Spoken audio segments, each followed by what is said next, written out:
In 53 years of marriage, my husband Wayne never once spent a night in a hospital, not for himself.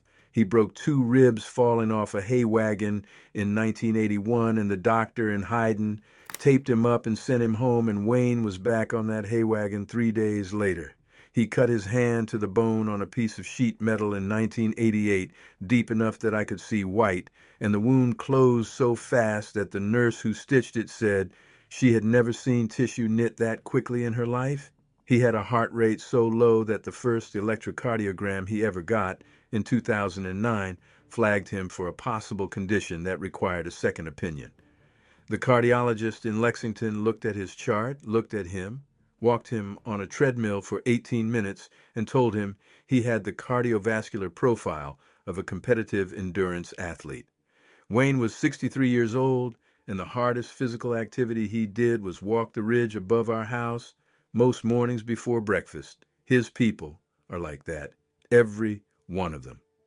Before we get into it, let me know where you're watching from and if you've had an encounter like this.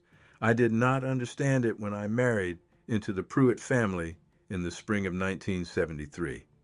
I was 24 years old and I came from Corbin, Kentucky, which is in Whitley County, close enough to the mountains to feel their pull, but connected enough to the world outside that I had grown up with a grocery store and a movie theater and a sense that bodies worked the way the health books said they worked. You got sick and you recovered, or you didn't. You broke bones and they healed on a schedule. You aged and the machine wound down gradually. That was the contract. The Pruitts had a different contract, one nobody had written down and nobody talked about, and I spent the better part of a decade in those hills before I understood that the contract was not an accident. It was an inheritance, and the thing they had inherited was older and stranger than anything I had language for at the time. My name is Helen Pruitt.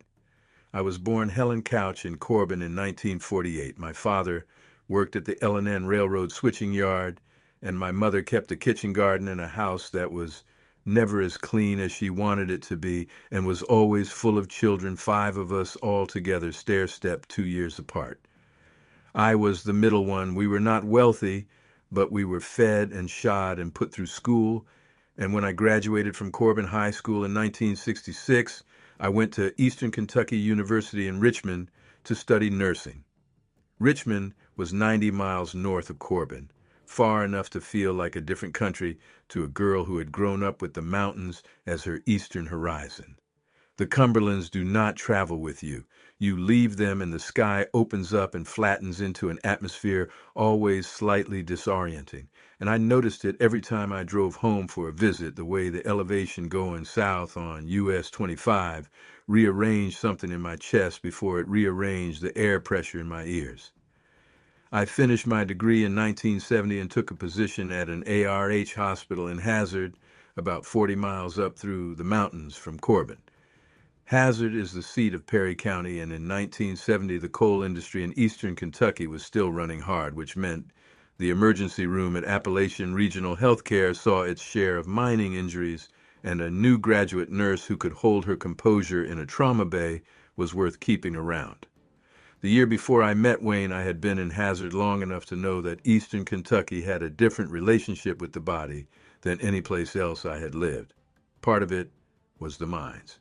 Appalachian Regional Healthcare in Hazard drew patients from Perry County and the surrounding counties, which meant Letcher and Knott and Leslie, all of them coal country, all of them producing the particular catalog of injuries that underground mining generates. Black lung, first of all, which was not really one disease, but a progression. And you could tell where a man was in that progression by the color he went when he exerted himself and the sound his breathing made when he was still. Crushing injuries from roof falls, lacerations from equipment that had no patience for inattention. Eye injuries from flying debris, breaks and sprains from the daily work of putting your body into spaces that were not designed for human bodies and extracting coal from them. I saw things in that emergency room that my training at Eastern Kentucky had prepared me for academically and not at all in practice. The first time I held pressure on a femoral bleed while the attending physician ran for the surgical team, I was 22 years old, and the man on the table was 44, and he was looking at me, not at the ceiling. I understood for the first time that what nurses do is not supportive of medicine. It is the foundation of it. I got good at the work quickly, partly because the volume did not allow for anything else, and partly because I had a quality that good nurses sometimes have and cannot fully explain.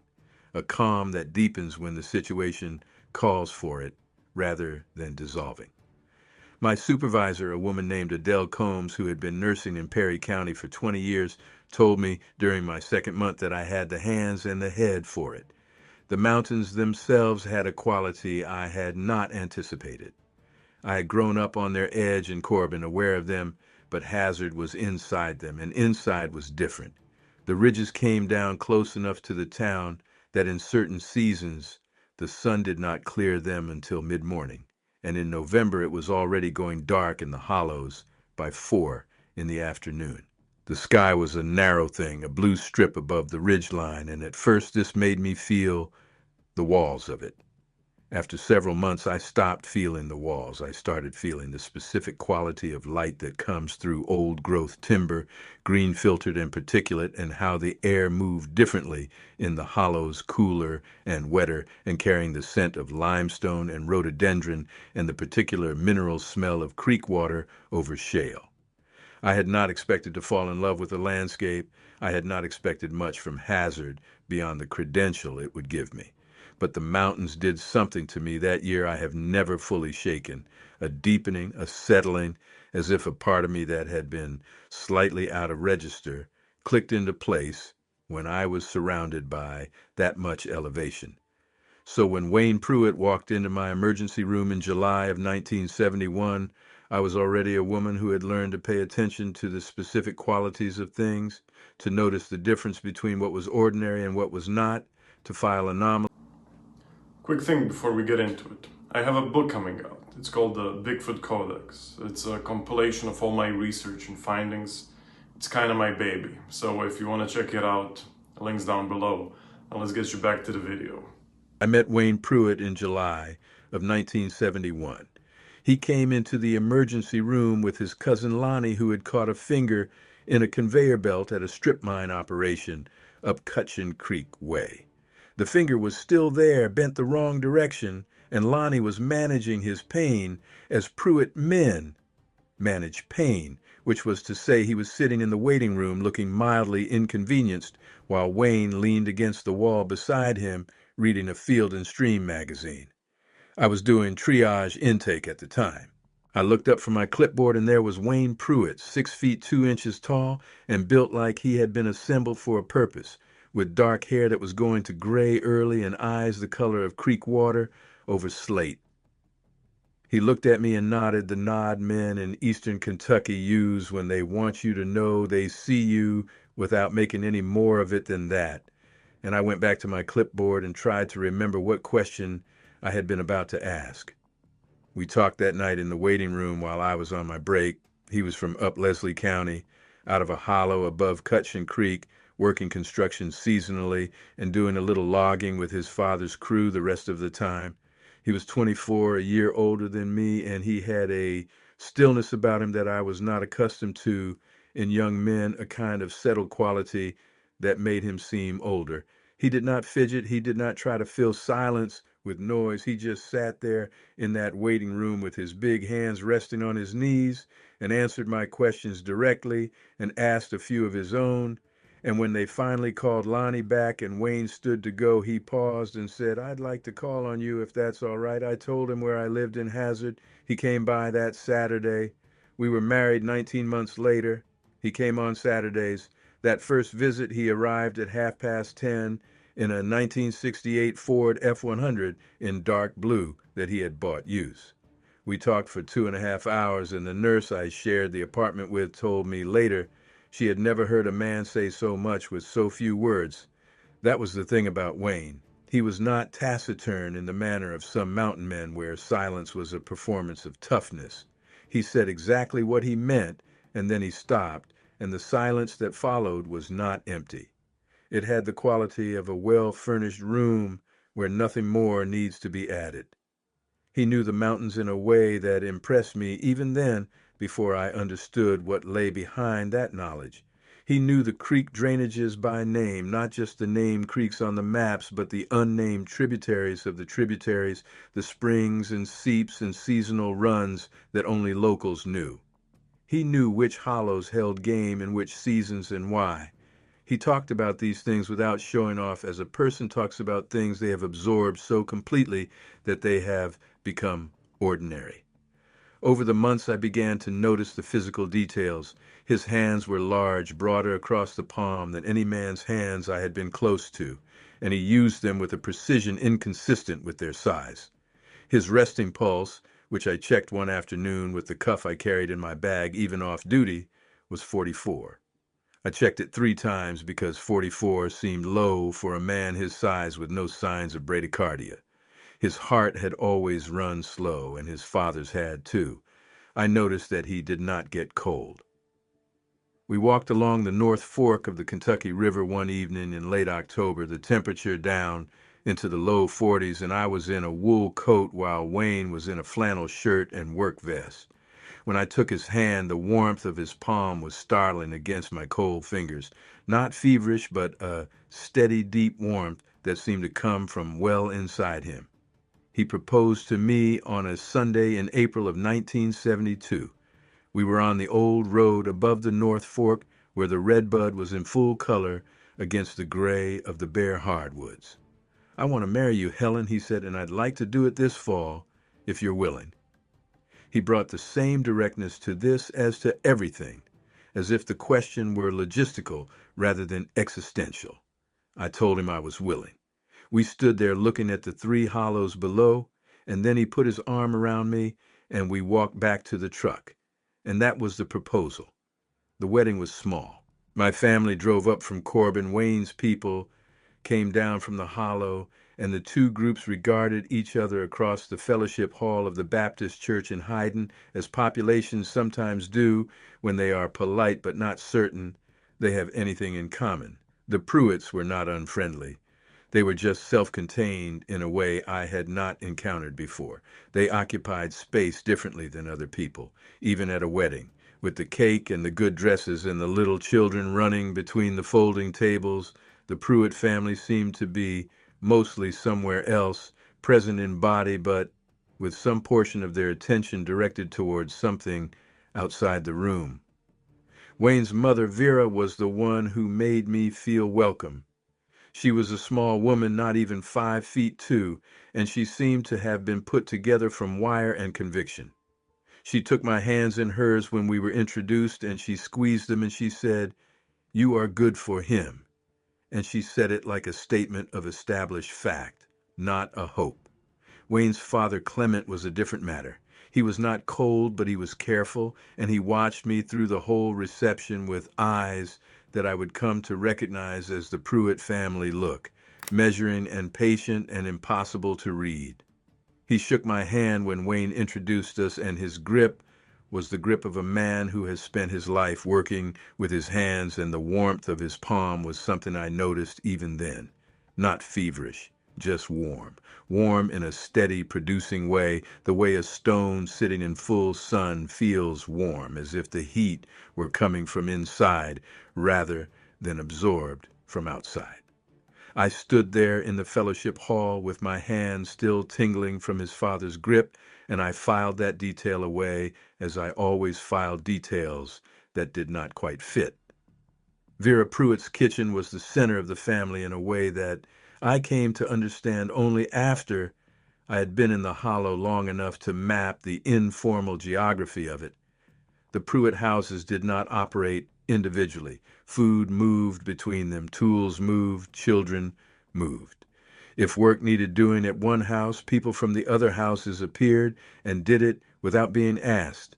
And if you tried to thank anyone specifically for this, they looked at you with mild puzzlement, as if gratitude for the obvious was a strange luxury. She canned everything: beans and tomatoes and corn and kraut and pickles and chow chow and apple butter and blackberry jam and green beans layered in half-gallon jars that lined the cellar shelves in rows that felt like wealth in a form I had not previously recognized. She put up 300 jars a year at minimum.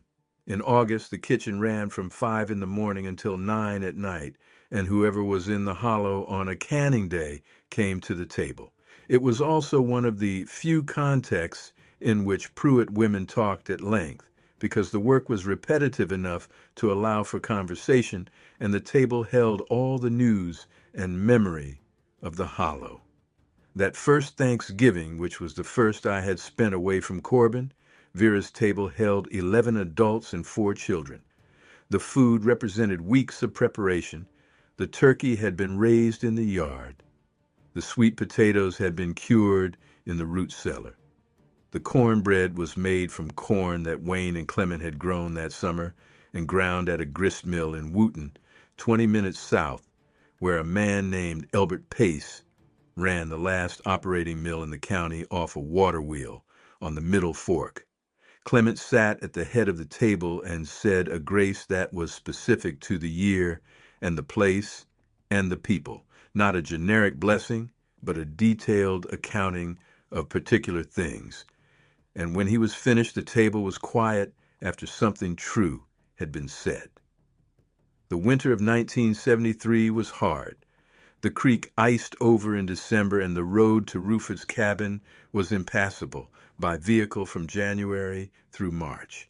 We had a coal stove in the front room and a cook stove in the kitchen that ran on wood, and Wayne kept both stoked through the night, rising in the dark and feeding the stove, and returning to bed, his body temperature a steady warmth against mine, even in that cold house. I noticed that winter that the Pruitt men did not dress for the weather as my father and brothers had dressed.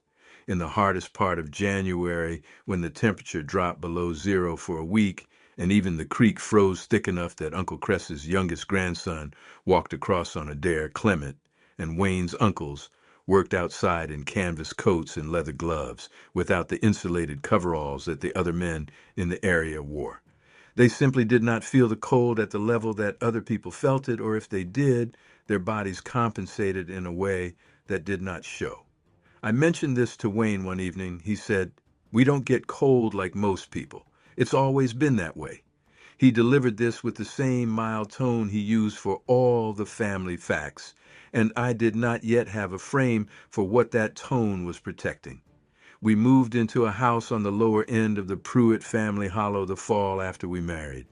The house was a 2-story frame building that Clement and Wayne's uncles had put up in the 1950s, sitting back from the creek, in the last flat spot before the ridge climbed steep and wooded behind.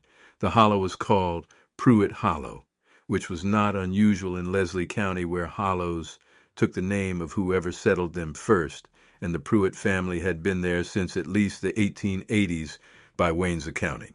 He said his great-great-grandfather had walked in over Pine Mountain from Virginia and chose that particular hollow because of the water, a spring up the ridge that ran clear and cold year-round and never went dry even in August drought. The hollow was about 3 miles long, which in Leslie County terms made it a mid-sized hollow, not the sprawling kind that had 3 or 4 family branches spread the full length of it, but not the close pocket kind either, where the ridge walls pressed in so tight by the lower end that the sun only reached the creek bed for a few hours around midday. Cutchin Creek itself ran along the lower end of the hollow and joined the Redbird River a mile and a half south of us, and in spring it ran high and brown with snowmelt off the ridge.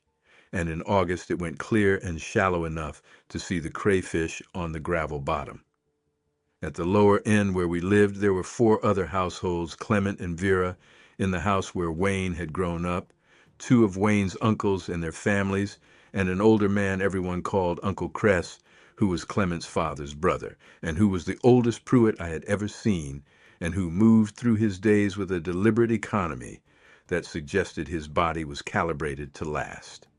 At the upper end of the hollow, where the creek narrowed and the ridge pressed in close on both sides, the timber was old growth, the kind of forest that had never been logged because it was too steep and too far from any road to make it worth the effort.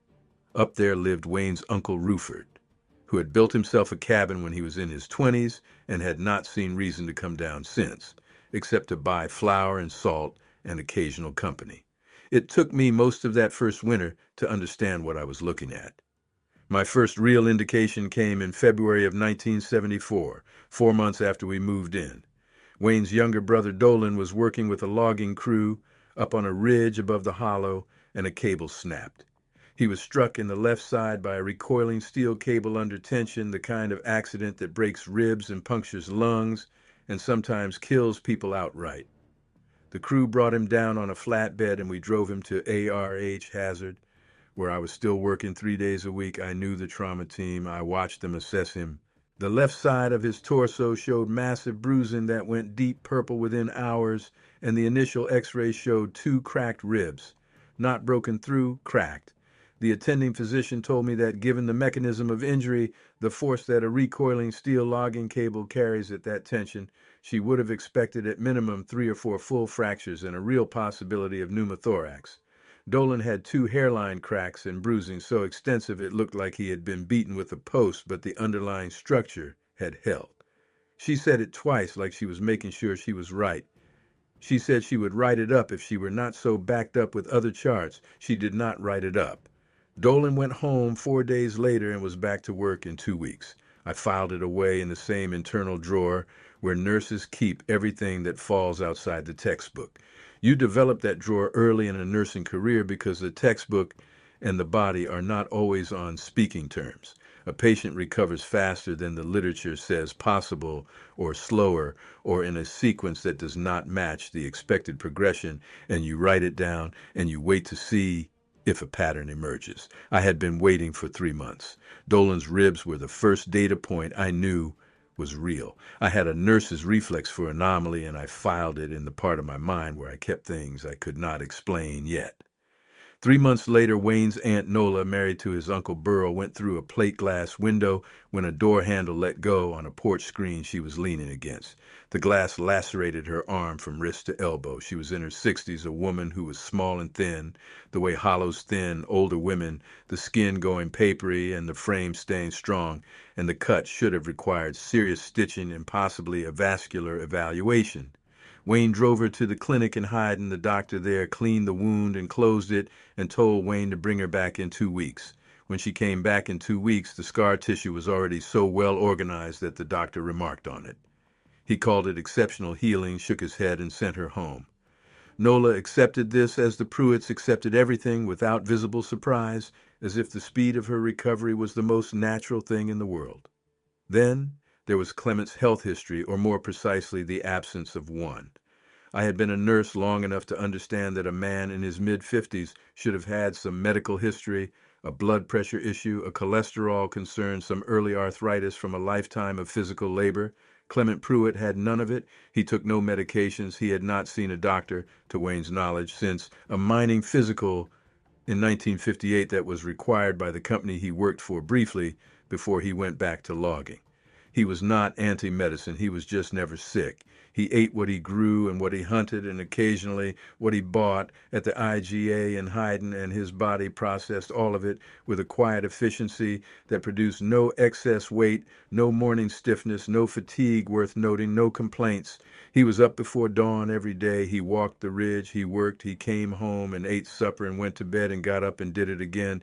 I will try to tell you what Clement Pruitt was like because he was the most concentrated version of the Pruitt traits I ever encountered.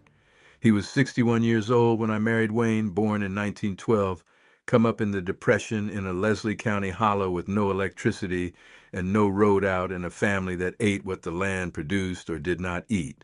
His generation of mountain men had a physical quality that is gone from the region now, built not by intention, but by necessity. Clement was 6 feet tall and weighed around 220 pounds, and none of it was soft. His forearms had a musculature I recognized from anatomy training as the result of sustained repetitive work with heavy implements across decades. His body was the record of all that work, but it was also something else underneath the work, a density and an efficiency of structure I could not entirely attribute to labor alone. He moved with intention. Not slowly, but with an economy of motion that never wasted anything. When he crossed a room, he arrived at his destination by the most direct route at a pace that covered ground faster than it appeared to. When he picked something up, his grip was certain on the first attempt. He had the spatial awareness of a man who had spent his life navigating tight spaces, and this expressed itself as a physical grammar in which every movement was purposeful and finished. He was a precise judge of weather, not in the vague way people speak of old farmers reading the sky, but with a specificity I gradually understood was sensory rather than observational. He could smell rain coming before any visible sign appeared. He could tell you whether a storm would be dry lightning or wet, whether the creek would rise above the lower crossing by how the air was moving in the hollow. I had written down a specific call he made on a Thursday in November of 1978, and he was right on the temperature and the wind both, because by then I was writing things down. His relationship with the ridge behind the house was the thing I could not explain at all in those early years. Every morning without exception, including the hard winter mornings when the path was ice under 6 inches of snow, Clement walked up to the ridge line where the old-growth timber started and the view opened to the east and the west both. He was gone for anywhere from 40 minutes to 2 hours. He came back with the settled quality that Wayne also came back with, that particular calm that was not the calm of rest, but something that had been recalibrated. He came back from the ridge each morning operating at full capacity in a way that he was not quite operating at when he left. I never went with him on those morning walks. The ridge was his, as Vera's kitchen was hers, and you understood that without it needing to be said.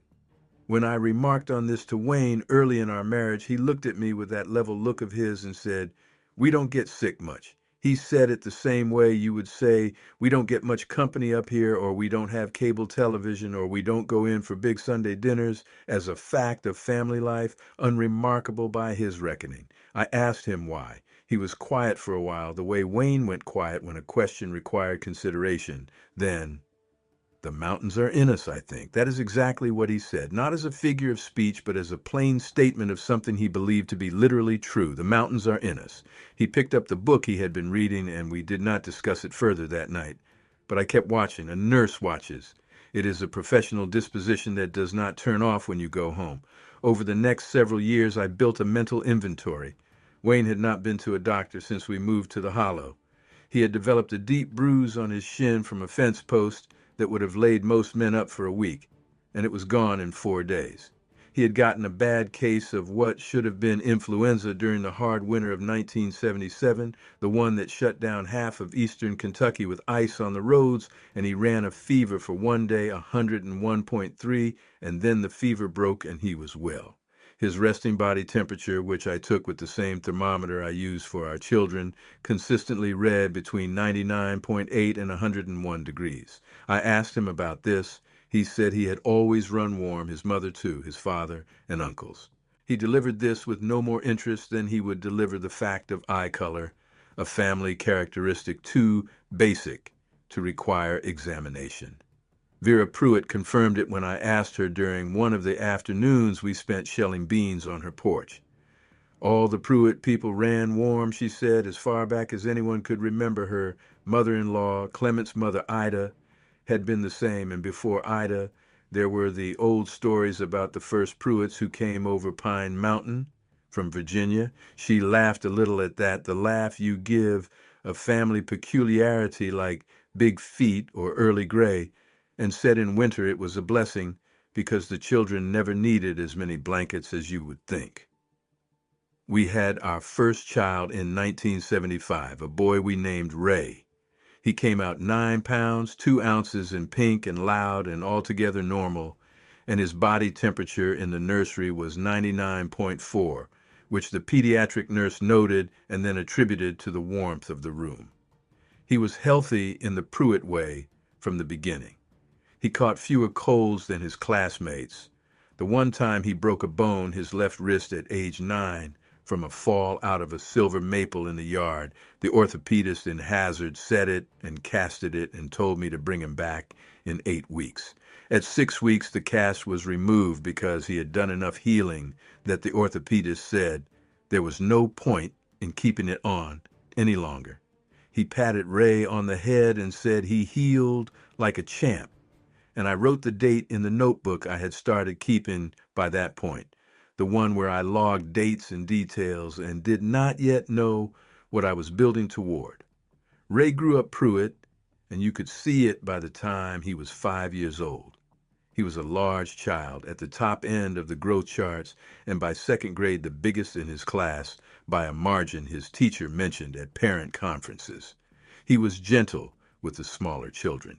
He had a natural instinct for calibrating his physical presence, for taking up the amount of space appropriate and leaving the rest alone. He had his father's healing. At 6, he fell from the tailgate of Clement's truck and split the back of his head open enough to require 5 stitches at the Hyden Clinic. The doctor told me the wound was deeper than typical scalp lacerations, and I should watch for concussion. Ray ate supper that evening and woke the next morning asking if he could go up the ridge with his grandfather. The stitches came out 10 days later, and the scar was already so reduced that the doctor commented on it.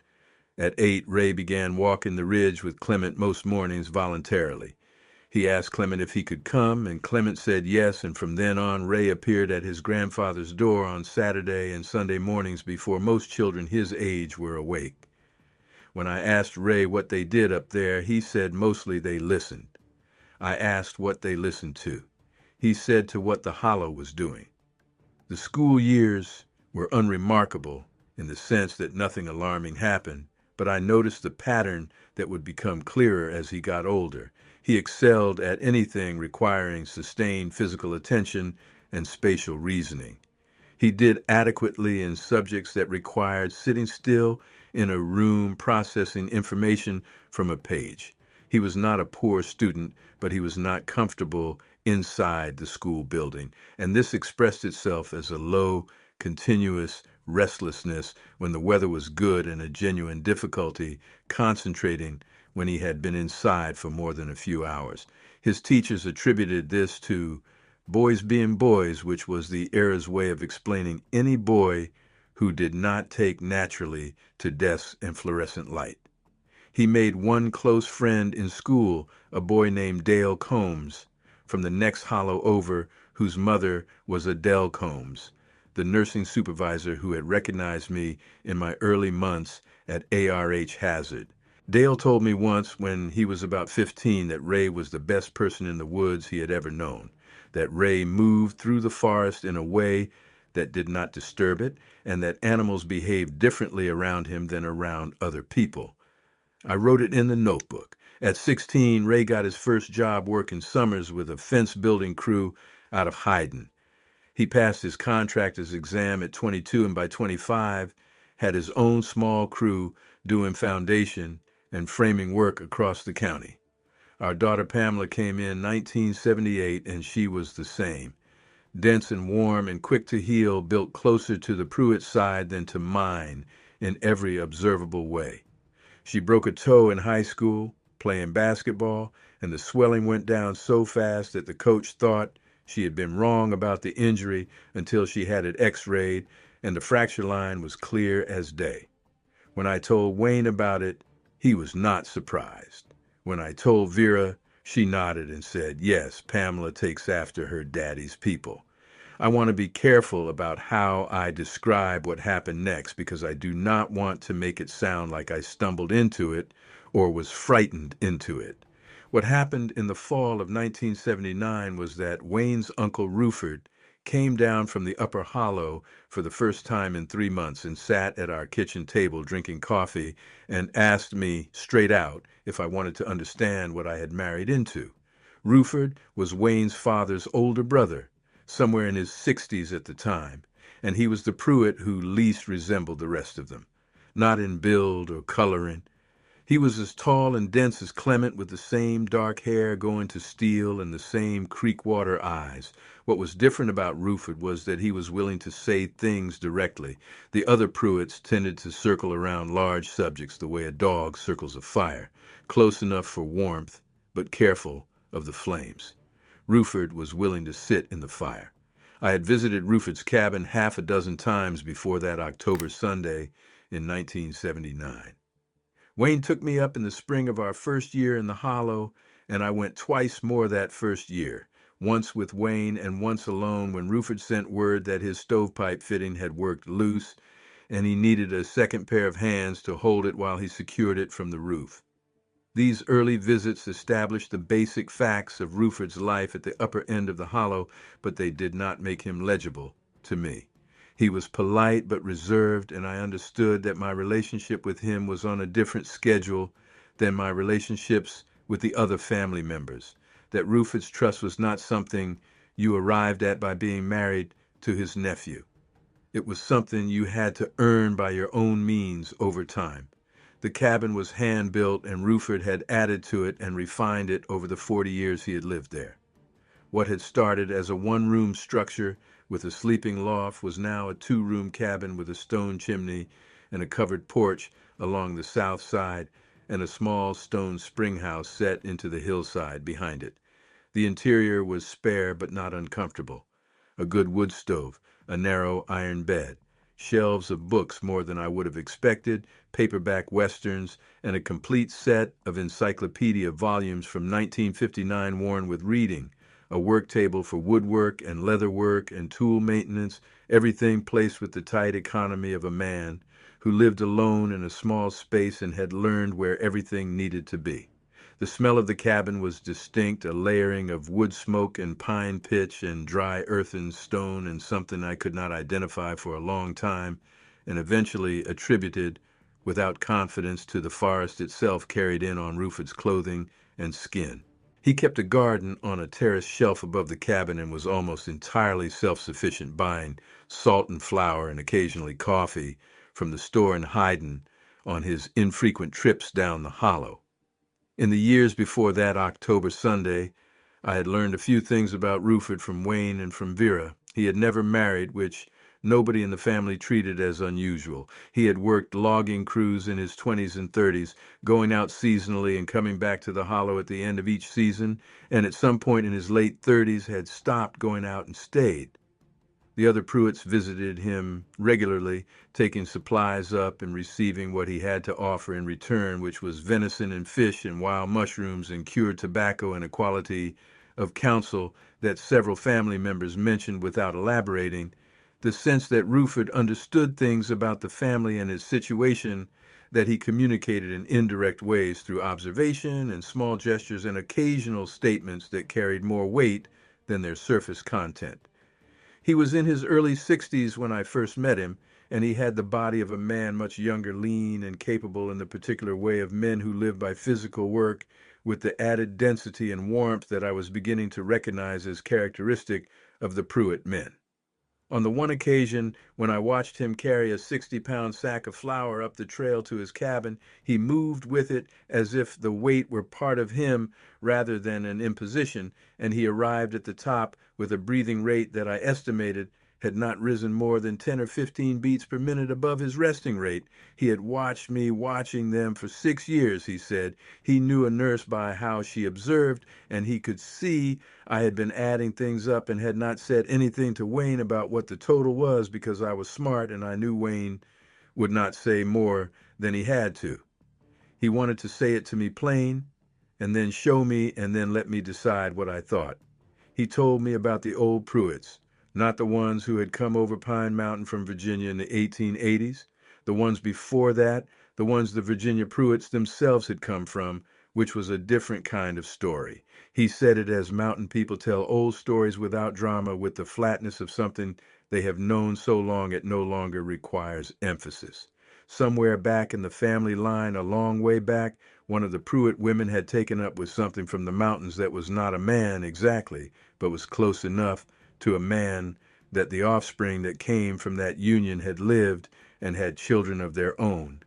And those children had had children and so on, down through the generations until you arrived at Clement and Ruford and their brothers, and eventually at Wayne. It was not like people thought, he said. Whatever came in from the mountains had not forced anything on any woman in their family. The story the Pruitt people passed down was that a woman named Bess, maybe 5 or 6 generations back from him, had gone into the mountains one summer, and had not come back for a winter and a half, and when she came back she was with child and told her people the father was a being from the deep woods, a large one, a quiet one, and that she had chosen him. The family had accepted this because in those mountains in those times there were things that people in town did not accept, but that mountain people knew about from long experience. The deep hollers were shared. The high ridges after dark belonged to things older than settlement. He went further back than Bess after a while.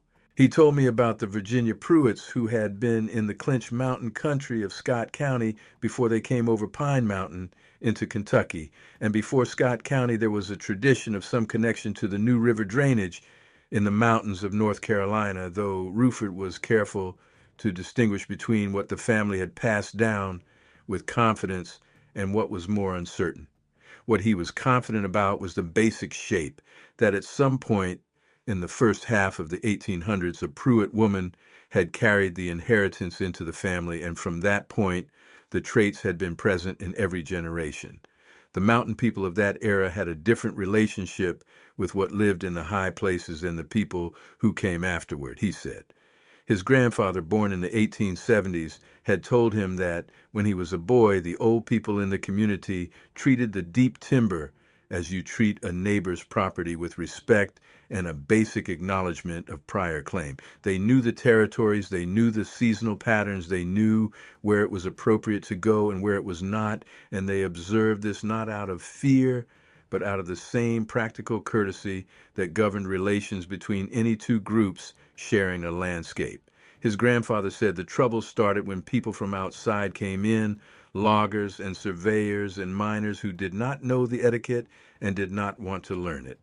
And the relationship between the communities went from a wary coexistence to a withdrawal.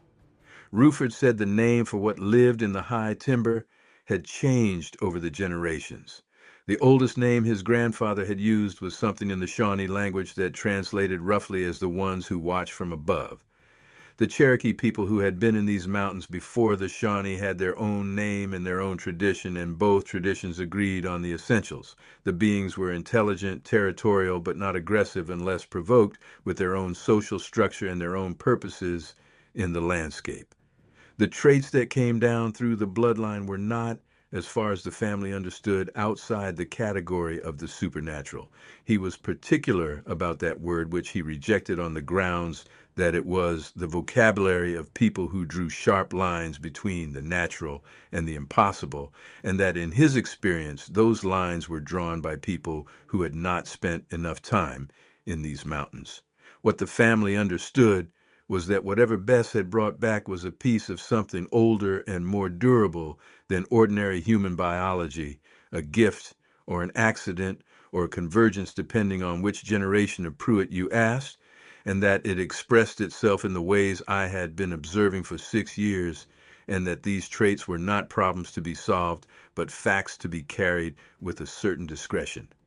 He said the discretion was not shame. He was particular about that. The Pruitts had never been ashamed of what they were and had never treated the inheritance as a thing to be hidden for reasons of embarrassment. The hiding was practical. The hiding was protective. You did not need to understand exactly what the beings in the high timber were to understand that drawing official attention to them was dangerous to them, and drawing attention to the family's connection was dangerous to the family, and the value of quiet vastly exceeded the value of any recognition that openness might bring. He told me all of this at intervals over that long Sunday afternoon, not in one continuous account, but in pieces with silences between them in which I sat and let what he had said settle. He was testing something I understood later, not my credulity, but my capacity for the information, whether I could receive it without needing to immediately resolve it or argue with it or place it in a framework that reduced it to something manageable. I sat on that cold rock and let it arrive as it arrived, and at the end of the afternoon, before we walked down, he said, "You'll do." He said it the way Vera had said, "You are good for him," as a statement of assessed fact rather than a compliment. I sat at my kitchen table across from this man, and I thought about 6 years of wound closures and low resting heart rates and bodies that ran 5 degrees warm, and the night I had watched Wayne lift the back end of our truck out of a ditch by himself without thinking much about it. I thought about Dolan's ribs and Nola's arm and the pediatric nurse's notation about Ray's temperature in the nursery. I thought about the orthopedist who said Ray healed like a champ. I thought about the notebook in my bureau drawer. I said, "Show me." Ruford said he could not promise anything. He said they did not always come close. He said in recent years they had stayed higher, away from the lower end of the hollow where there were more people and more noise. But he said if I went to the upper end where his cabin was, and if I was quiet and patient, there was a chance. He said they still came around the old places. He said the Pruitts had been here long enough that there was a recognition, a kind of knowing, and that recognition went both directions. We went the following Sunday. Wayne knew we were going, and he did not object, and he did not come. If Ruford wanted to show me the old ways, that was between me and Ruford. I understood later that this was Wayne's version of consent, his way of saying there were things he had not found words for and did not intend to find words for, and that he was willing for me to learn them another way. He handed me his good wool jacket and told me to wear 2 pairs of socks and be back before dark. Ruford walked me up the hollow. The trail above his cabin was not really a trail, just a path that his feet and his father's feet and his father's feet before that had worn into the hillside over generations. It climbed through stands of red oak and yellow poplar whose canopy was still thick enough in October to make the light go amber before it reached the ground. We were at maybe 2,200 feet elevation by the time we came to the flat rock ledge that Ruford headed for, a shelf of sandstone outcropping from the ridge that gave a clear view down into a narrow second hollow that opened below and to our left. We sat for 2 hours without speaking. I am not a naturally patient person, but I am a nurse, and nurses know how to be still. The forest settled around us. A red-tailed hawk worked the updrafts above the opposite ridge. The creek in the hollow below made a sound I could hear when the wind dropped. My feet got cold despite the 2 pairs of socks, but my hands stayed warm, tucked inside Wayne's jacket. Then Ruford put his hand on my arm. Very light, just a touch that meant stop even the small movements. I looked where he was looking, down into the second hollow at the tree line along the creek below us. There were 2 of them. I say this plainly, without the preface that people usually reach for, because I made a decision in the moment I saw them that I was not going to dress this story in doubt that I did not actually feel. I saw 2 of them, and I knew with complete certainty what I was looking at, the clarity that comes when you are seeing something plain and you do not have the noise of other explanations to drown it out. They were at the far edge of the creek gravel, maybe 200 yards from where we sat, both upright. One was considerably larger than the other, 8 feet tall at my estimate, with the width of shoulders that does not occur in human bodies. The other was perhaps 6.5 feet, lighter in build, moving along the gravel bar with a gait that was smooth and ground-covering, more fluid than human bipedal movement allows. They were covered in hair, chestnut-colored on the smaller one and darker on the large one, darker brown tending toward black. Not the short, dense coat of a large animal. Long body hair like the coat on a large dog coming out of its winter undercoat, but thicker, dense. They were not doing anything dramatic. That is what I want you to understand. They were walking the creek bar as deer walk a creek bar, unhurried, pausing occasionally, the larger one stopping to look at something in the water while the smaller one moved ahead. They were not performing. They were simply present, as wild things are present when they do not know or do not care that they are being watched. But they did know. I am certain they knew. Because at one point the large one lifted its head and turned, and from 200 yards away I felt the directness of its attention as a physical sensation, a pressure, a recognition. It held that orientation for perhaps 10 seconds, looking up at the ledge where Ruford and I sat, and then it turned back to the creek. I want to tell you more about what I saw because I have not done justice to it in the telling so far. I have given you the facts of it, the distance and the size and the hair and the gait, but I have not told you what it was like to be a person sitting on a piece of sandstone on a ridge in Leslie County, Kentucky, watching two beings that should not exist move along a creek bar in October light, and what that experience does to the categories that a person has spent their whole life building. They were not what I expected. I had grown up with the cultural image, the blurry photographs and the footprint casts and the men in ape suits on grainy television footage, and I had held that image with the same polite skepticism that educated people in 1979 held it with. You filed it under folklore without investigation. What I saw in that creek bar did not fit in any drawer I owned. The first thing was the proportion. We speak of size in terms of numbers, 8 feet or 9 feet, and numbers feel factual and manageable. But what those numbers look like when they are standing in a real landscape is different from how they sound. 8 feet is not simply a tall person. It is a being that occupies a completely different relationship to the trees around it, to the scale of the creek and the gravel bar, and the width of the corridor of open sky above the water. The larger of the two stood among a grove of river birches on the near bank, and those birches were not small trees. They were mature second-growth birches of 20 years or more, and it looked at them the way a person looks at large shrubs. Its head cleared the birch canopy where the trees were thickest. The scale of it in that landscape was the first thing that went past my clinical inventory and into a register below thinking. The smaller one was moving along the gravel bar in the creek bottom. Moving is the wrong word because it implies effort and transition. This one flowed. That is the word I wrote in my notebook later that evening, and I still think it is the right word. It covered the gravel bar with a ground-eating stride that had none of the lateral movement that human walking involves, no hip swing, no shoulder rotation, just a direct forward progress that was faster than it looked and quieter than it had any right to be. On loose river gravel at that size, I could not hear it from 200 yards. I could hear the creek. I could hear the wind moving in the canopy above the far bank. I could not hear those feet on the gravel. The hair was not what the cultural image had prepared me for either. The cultural image gave you something dark and matted and coarse looking, the generic signifier of wildness.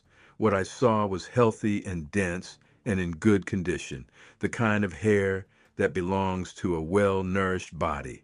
The chestnut color on the smaller one caught the October light and showed red in it, the way a chestnut horse shows red in full sun, and the hair moved in the breeze with the particular movement of long, fine-textured hair rather than the coarser movement of bristle or guard coat. It was beautiful in the plain sense that a well-maintained mane on a horse is beautiful, without sentiment, just the beauty of a biological thing in good health. The large one was darker, near black, with a charcoal undercoat visible where the outer hair parted along its back, and it was still. It stood at the edge of the birches with its hands loose at its sides, and it was examining something in the water of the shallow run between the main channel and the gravel bar. The hands, large, yes, broad across the palm, but they were hands, not paws, not the blunt tools of a quadruped's forelimb. The fingers were long and the joints were articulated, and there was an opposition of thumb to fingers I could see even at 200 yards when the large one reached down and turned something over in the shallow water and examined what was under it. It turned the stone with one hand and held the other cup beneath to catch whatever might be disturbed. And this gesture was so unambiguously investigative, the gesture of a being that understood cause and effect and anticipated outcomes, that I forgot to breathe. That was when it lifted its head. Not quickly, a slow, deliberate raising of the head from what it had been examining to a direct upward regard, and the direction was us. From 200 yards in low October light, I could not make out the face in detail, but I could see that the regard was specific, not the scanning of an animal checking for danger, but the look of a thinking being who had become aware of an audience. There was no aggression in the posture. It simply looked directly at the ledge where Ruford and I sat for a count of 10 seconds and then returned its attention to the water. After that, they were there for perhaps 15 more minutes. The smaller one worked the gravel bar upstream and then came back downstream, and once it waded into the main channel up to its knees in what had to be cold water, and it stood for a moment with its head tilted, and then reached into the current and came up with something and examined it briefly and put it back. The large one remained at the birches the full time, watching the smaller one with the attentiveness of a protective presence, not anxious, not hovering, just aware at all times of where the smaller one was and what it was doing. And then, as they had arrived, they were gone. The smaller one walked to the far bank and into the hemlocks, and the large one was simply no longer at the birches, and I did not see the transition in either case. The space where they had been was empty, and the creek bar was empty, and the birches held nothing but shadow. Ruford said nothing for a long time after they were gone, moving back into the tree line on the far side of the creek without any sound that I could detect. I sat on that sandstone ledge and I let my breathing settle. My pulse was elevated, I was aware of that, and there was a cold that had nothing to do with the October air sitting between my shoulder blades for a moment and then draining out of me. What replaced it was harder to name. Not relief exactly, but something that sits adjacent to relief, the feeling of a thing confirmed. I had spent 6 years adding numbers in my head, and the sum had always been pointing somewhere, and now I was sitting on a piece of rock in Leslie County, Kentucky, watching the empty creek bar where two of something had just been, and the sum had a shape. The light had gone flat by then, October dropping fast through old canopy timber, and the creek below made the same sound it had made for 2 hours. I looked at Ruford. He was watching the far tree line, not scanning, just watching with the patience of a man who had been doing this his whole life. I was not discovering what lived in these mountains. I was catching up to what the Pruitt family had always known. They come to the creek most evenings in autumn, he said. They had been coming here longer than the Pruitts had been here. The old ones in his family used to leave things for them on the flat rock, corn and dried venison, and once a good knife that came back, moved to the top of the rock from where it had been set, and in its place was a piece of worked flint shaped into a scraper. The family had kept quiet about it for generations because they understood without anyone having to explain it that quiet was the only protection available, and that drawing attention was the same as choosing destruction. His father had told him, and his father's father had told his father, and it went back to Bess and whatever she had brought home from that winter in the mountains. The blood was in the family now, and he did not know exactly what that meant in any scientific sense, but he knew what it looked like and what it felt like, and he figured that was enough. I went home, and I did not say much to Wayne that evening. The walk down had taken 40 minutes in near dark, following the trail by feel more than sight, and my legs were stiff from sitting on cold sandstone for 2 hours, and my mind was occupied with what I had seen and how to organize it into something I could carry. He looked at my face when I came in, and he knew what I had seen, and he brought me a cup of coffee and sat across from me at the kitchen table and waited. After a while, I said, "Ruford told me about Bess." Wayne nodded once. I said, "How much of this do you actually know?" He was quiet for long enough that I thought he was not going to answer. Then he said, "I know what I am, Helen. I just don't have a word for it that works." I said, "That was all right." He said, "Are you going to leave?" I told him that was the most foolish question he had ever asked me. He finished his coffee and said, "All right then," and went to bed. The next 20 years were not dramatic in any visible sense. They were the ordinary years of a life full of the routines that make up a family. Wayne's construction work, my part-time nursing at the Hyden Clinic, Ray in school, and then out of school and working in the mines for a few years before he got his contractor's license. Pamela doing well in school, going off to Morehead State to study education, coming back to teach at the elementary in Hyden, grandchildren arriving, garden summers and logging winters, and the rhythms of a hollow in a mountain county that was slowly losing its young people to Lexington and Louisville and Knoxville, which meant the Pruitts were more alone up there with each passing decade, which is exactly what the Pruitts had always preferred. The ordinary years were not really ordinary, of course. No years are once you know what to look for. but they had the texture of the ordinary, the daily work, and the children growing and the seasons cycling, and it was in that texture that the Pruitt traits expressed themselves most clearly, because the ordinary years were the years in which I had time to watch without the urgency of a crisis or an anomaly to direct my attention. Wayne and I settled into the patterns of a married life in a hollow in the mountains. He worked construction through the warm months, mostly foundation and framing work across Leslie and Perry and Knott counties, driving the truck out before light and coming home after dark. I worked at the Hyden Clinic 3 days a week through most of the 1980s, doing the primary care work that a small rural practice does, which is everything from prenatal visits to management of chronic conditions to the odd trauma that came in off the county roads. Wayne built a workshop behind our house in 1978, a frame structure with a concrete floor that he finished in a single summer working evenings and weekends. That workshop became his place, as the ridge was his place, a space where he could make things with his hands in the particular Pruitt silence that was more focused than peace. He built furniture working in walnut and cherry and maple culled from the woodlot, and the things he made were beautiful in a plain way, built to last and built without ornament, and they filled our house so that by the time the children were teenagers, every significant piece of furniture we owned had been made by Wayne's hands. In the summer of 1982, Wayne's uncle Burl was diagnosed with a squamous cell carcinoma on his forearm that the doctor in Hazard treated with excision. The surgery went well and the margins were clear, and Burl was given a good prognosis. Burl went to 2 follow-up appointments and then stopped going. I enrolled him for several more years in my private concern, watching the site of the excision at family gatherings, checking his color, noting his energy. He was 71 years old when the cancer was caught, and he lived to 86 without a recurrence, dying of a fall on his porch steps. The pathology on the excised tissue showed that the margins had been clean but narrow, and the surgeon had noted at the time that he had not been confident they had adequate clearance.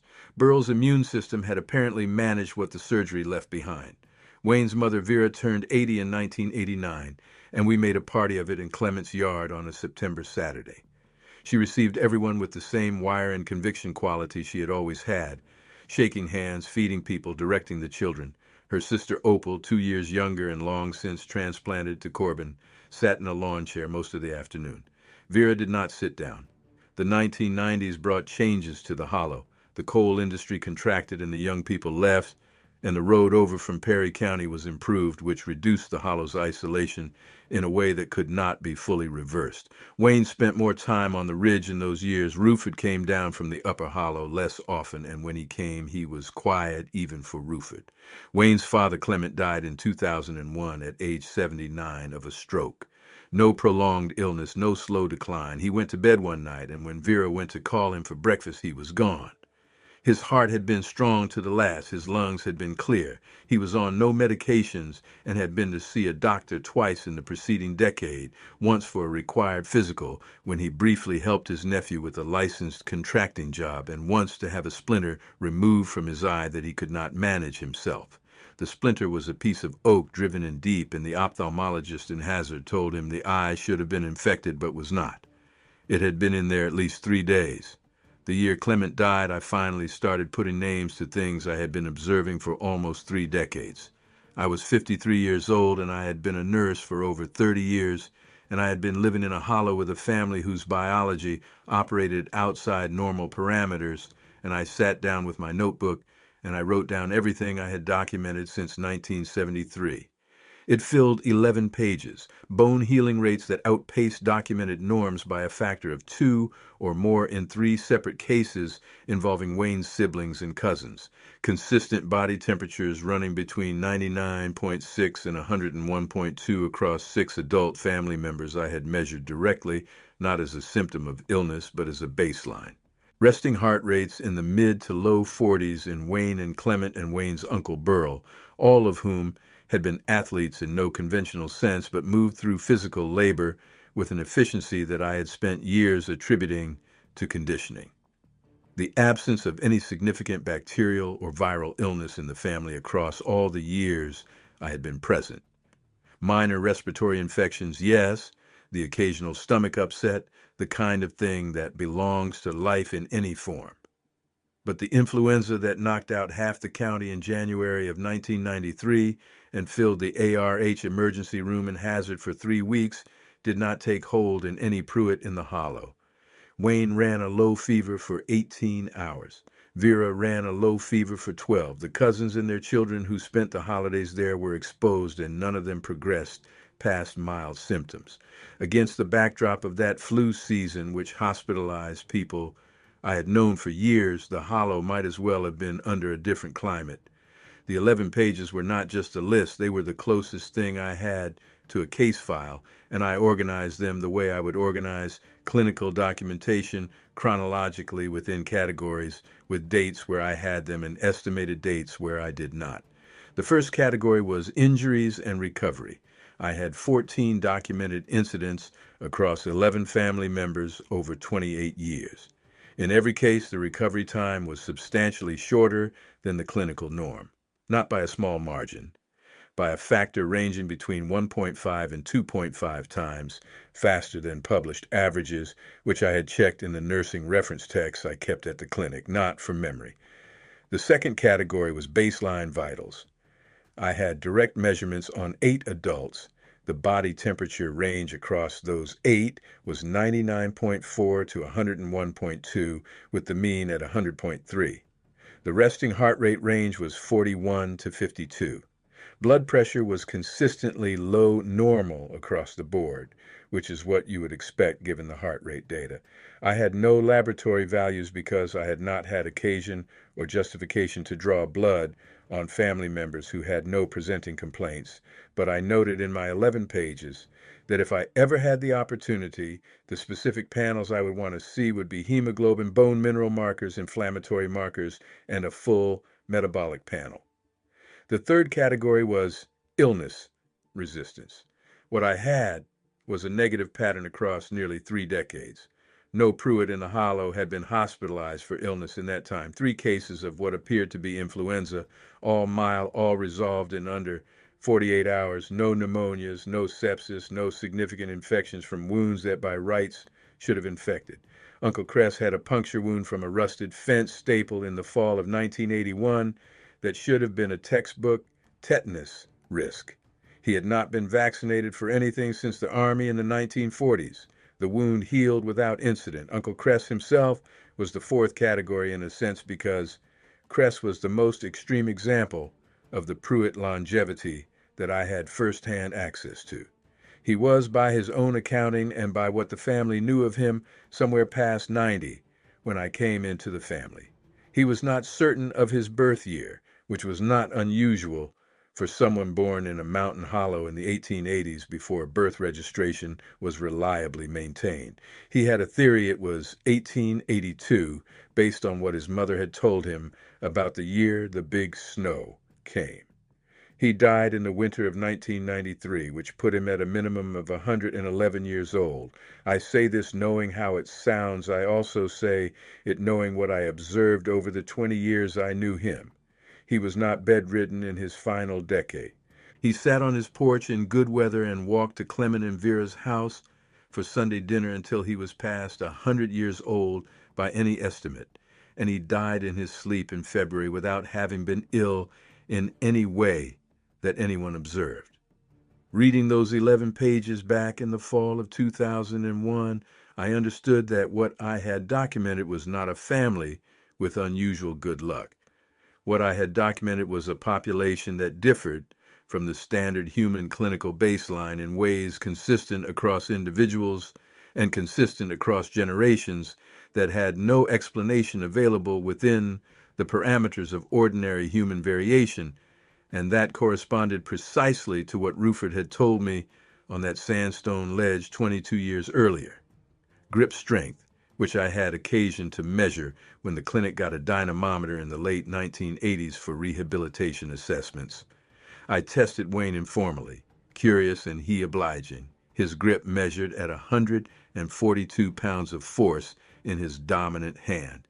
The clinical norm for a man his age was between 70 and 110.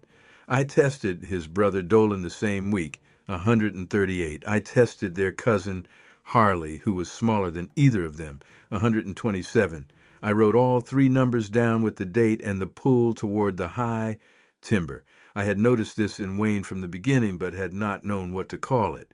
He walked the ridge every morning, rain or cold or mud, and when he came back from those walks, something in him was quieter and more settled than when he had left. The hollow without the ridge was enough for most purposes, but the hollow with the ridge was different, necessary. When we visited my family in Corbin, which happened a few times a year in the early decades of our marriage, and less often as my parents aged and died, Wayne was polite and present, but there was a tension in him that I saw only in those settings, a small, continuous effort at being where he was, as if some part of him was still aimed toward the mountains. The day we got back to the hollow from any trip, he would walk the ridge before he even unloaded the car. He said once when I asked him about it that the ridge was how he thought. I said people usually thought sitting still. He said, well, that's different for me. Ray was the same. He had gone to Lexington for 3 years working construction on commercial projects, and he had been successful by any measure, making more money than he could have made in Leslie County and living in an apartment with two other young men from eastern Kentucky who were doing the same calculation about the economics of distance. But he had come back at 28 and bought a place in the next hollow over, and when I asked him why he came back, he said, Lexington made his head hurt. He said it in a completely literal way. He was not describing stress or discomfort. He said the noise and the density of people and the absence of a tree line made his head ache and his sleep bad, and the mountains did not. Pamela, who was temperamentally more like my side of the family, had stayed in hiding after her years at Morehead State, but even she spent her weekends on trails above the hollow and kept her windows open in weather that her colleagues at school thought was unreasonable. By the time I wrote out those 11 pages in 2001, I was no longer asking whether the Pruitts were different. I was asking what kind of different, and whether the what had a name, and whether the name would change anything about the life we had been living.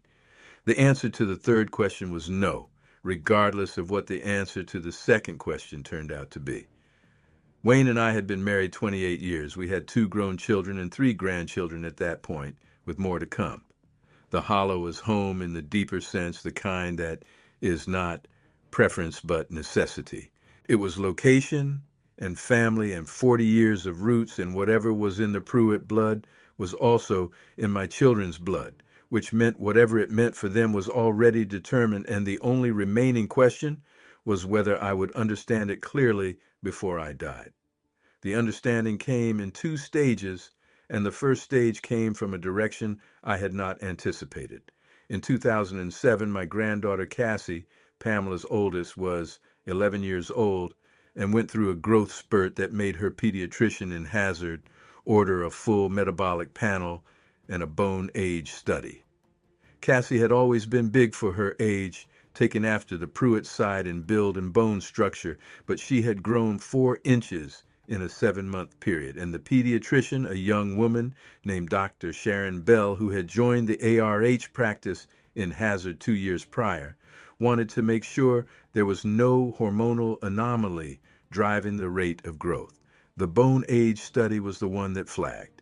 A bone age study, for anyone who has not encountered one in a medical context, uses an X-ray of the hand and wrist to estimate skeletal maturity by comparing the density and development of the growth plates to established population norms. Cassie's bone age came back older than her chronological age, which is not unusual in a rapid growth spurt, but the degree of difference was outside the range Dr. Bell had seen before. More than that, the cortical thickness of the small bones in Cassie's hand was, in Dr. Bell's words when she called Pamela, significantly elevated above what the X-ray should show for a child of any age. Pamela called me from the parking lot of the ARH building right after that phone call while she was still sitting in her car. She told me what Dr. Bell had said. I told her not to do anything yet. I told her I was going to come to the next appointment with her. Dr. Bell was a careful doctor. She did not speculate beyond her data, and she did not minimize what the data showed. She ordered a DEXA scan, which is the formal measurement of bone mineral density. The DEXA scan result for Cassie, age 11, came back at a T-score that referenced her against adult norms and showed a value that Dr. Bell had not seen in a pediatric patient. She told us she needed to refer us to a specialist, that there were bone density conditions in the genetic literature that could produce results like this, and that she wanted a geneticist's input. The geneticist was a man named Dr. Owen Glass at the University of Kentucky in Lexington. He saw Cassie in January of 2008, and he took a full family history, which meant he was talking to me as much as to Pamela, because I was the one who had a nurse's grasp of what the family history actually contained. I told him about Wayne, I told him about Clement, I told him about Dolan's ribs and Nola's arm and the grip strength measurements and 30 years of body temperatures running 1.5 degrees above normal. I told him about the notebook. He listened without interrupting, and when I finished, he sat for a moment, and then he said, I would like to run comprehensive blood work on Cassie and also on her mother and her grandfather, if they are willing. He was looking for a pattern, not a diagnosis, and sometimes patterns in extended families pointed toward things the standard diagnostic categories did not cover well. The University of Kentucky's genetics department was in a building off Rose Street that I had never had cause to enter before, and I will admit that sitting in the waiting room while Pamela filled out the intake paperwork, I felt something I had not felt in 30 years of nursing, which was a mild anxiety about what the clinical environment was about to make of the family I had brought to it. Dr. Owen Glass was in his early 50s and had the manner of a man trained not to react in real time to things other people would find astonishing. He was quiet and specific in his questions, and he had the quality the best physicians and nurses share of making you feel that whatever you said would be received without immediate judgment. He asked about Cassie's growth history, about Pamela's own medical history, which I supplemented with what I knew from the notebooks. Then Dr. Glass turned to me. He had been told I was Cassie's maternal grandmother and the family member with nursing background, and he addressed me with the directness of a clinician speaking to another clinician. He asked me what I had observed in the extended family. I had brought my typed summary, 8 pages single-spaced. He read it without speaking, turning the pages slowly, occasionally going back to reread a section. When he finished, he put the pages down on his desk and looked at them for a moment, and then looked at me. He said, How long have you been collecting this? I said, Since 1973. He said, Systematically? I said, As systematically as a working nurse could manage without a laboratory. He asked about the grip strength measurements, how they were taken. I told him about the dynamometer, the 3 separate measurement occasions. He wrote something down.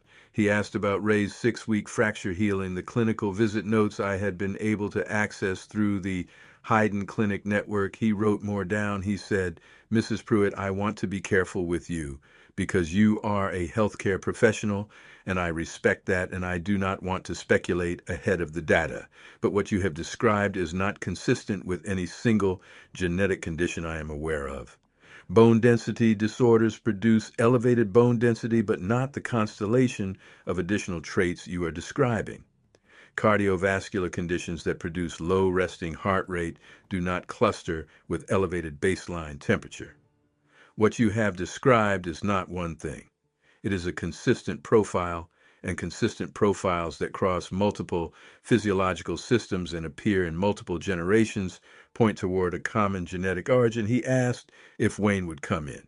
He asked whether he could see the blood work that the ARH laboratory had on Cassie and Pamela from the previous visit. He asked, and this was the question that told me he had been paying more attention to my typed summary than I had fully registered while he was reading, whether there was any information available about the family history beyond what I had documented in the 3 living generations. I told him about Ruford. I told him what Ruford had told me on the ledge in 1979. I told him about Bess. I told him about the Virginia Pruitts and the older lineage before that. He listened without the expression of a man cataloging implausibilities. He listened with the expression of a man who was adding information to a structure that was already beginning to take shape. When I finished, he said there was a small body of genetic research not in the mainstream literature working from the other direction. Not from family histories like mine, but from anomalous genomic sequences found in samples submitted for other purposes that contain genetic material matching no cataloged species.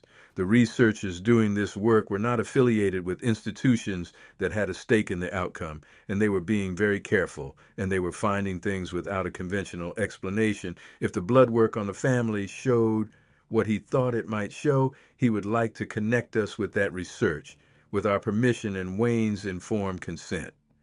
I drove back to Leslie County that afternoon thinking about what it meant that a geneticist at the University of Kentucky had used the phrase, "I would like to connect you with that research," and had meant it.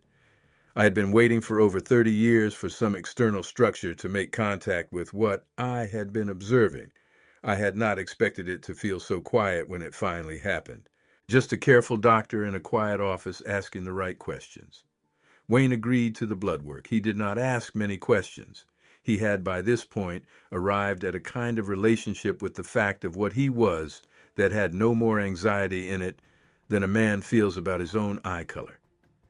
He knew what he was. He had always known what he was, the way you know a thing that lives in the body rather than the mind. He rolled up his sleeve and let the phlebotomist take 4 tubes of blood and drove home and went back to his work. Dr. Glass called me 3 weeks later. He wanted to talk to me specifically, he said, not about Cassie's results, but about what he had found in Wayne's blood work compared against his own records of unusual genomic findings from his career. He was not in a position to make a formal statement without additional testing that would require Wayne's explicit consent and would involve a full genomic sequence, not just standard panel work.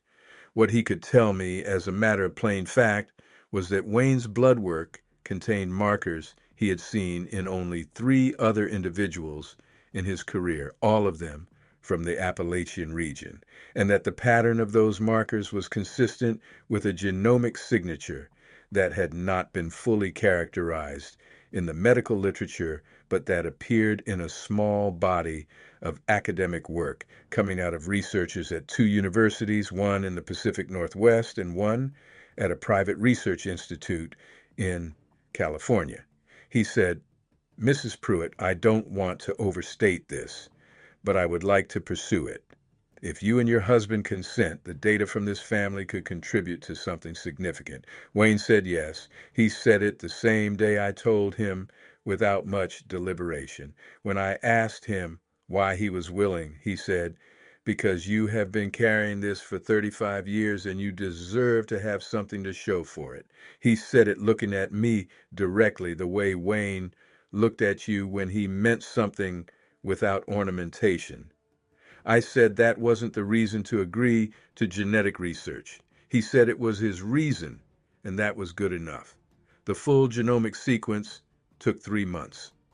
During those 3 months, Dr. Glass corresponded with a researcher at the University of Washington and separately with the California Institute, and by the time he was ready to sit down with us in Lexington, he had assembled enough context that what he said to us did not land as a surprise so much as a confirmation. Wayne's genome contained about 3.4% of genetic material that was not consistent with the reference human genome, he said. The sequences were highly organized, not random, concentrated in genes governing skeletal development and mineralization, immune function, thermoregulation, cardiovascular efficiency, and certain aspects of sensory processing. The same anomalous sequences at lower concentrations appeared in Pamela's blood work and at a lower concentration still in Cassie's. The dilution pattern was consistent with standard rules of genetic inheritance, where each generation passes roughly half of their genetic material to offspring. If Wayne carried 3.4%, Pamela at 1.6%, and Cassie at around 0.8%, followed exactly the pattern you would expect from half and half transmission over 2 generations. Dr. Glass sat with us for 2 hours on the day he gave us the full results, and I want to tell you what that conversation was actually like because the science matters, and I want to give it to you in a way that makes sense. He started by explaining what a full genomic sequence produces. A complete map of all the genetic material in a person's cells, roughly 3 billion base pairs of DNA arranged in 23 pairs of chromosomes. When you sequence that complete map and compare it to a reference genome, you can identify every place where the individual differs from that reference. Most differences are ordinary human variation. The things that make you taller or shorter or give you blue eyes instead of brown or predispose you to one condition or another. These are known and cataloged and within the expected range of human diversity. What appeared in Wayne's genome was different in kind. The anomalous sequences were not single nucleotide variations. They were not insertions or deletions within otherwise human gene structures. They were whole gene variants coding sequences that produce proteins with functional characteristics not seen in any cataloged human gene, arranged in a genomic architecture that suggested they had originated in a different evolutionary lineage. Dr. Glass used the phrase genomic island to describe how they appeared, clusters of non-human sequence embedded in the surrounding human genome in a pattern consistent with ancient introgression, which is the term geneticists use for the incorporation of one species' DNA into another species' population through interbreeding.